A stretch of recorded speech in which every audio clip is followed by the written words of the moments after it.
Dead on the spot naman ang 5 sakay ng isang dump truck matapos itong mahulog sa bangin sa Davao Oriental. Nakatutok si Argel Relator ng GMA Regional TV.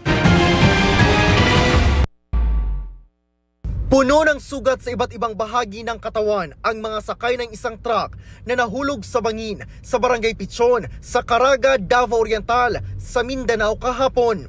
Ang dump truck hindi na makilala sa tindi ng pinsala. Ayon sa pulisya, sakay ng truck ang siyam na nagtatrabaho sa isang construction company, pati ang driver.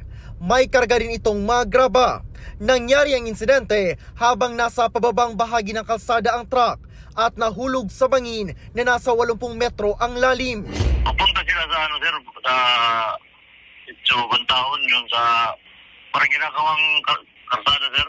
Tapos nang dumating na sila sa sir, sa may sir, mga downhill sir, doon na nag-lose control na yung sir, yung sinasakyan nila. Dead on the spot ang 5 sakay ng dump truck, kabilang ang isang engineer. Naipit raw sila sa truck at graba. 5 rin ang sugatan, kabilang ang dump truck driver.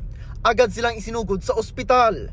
Patuloy ang investigasyon ng Caraga Police sa insidente.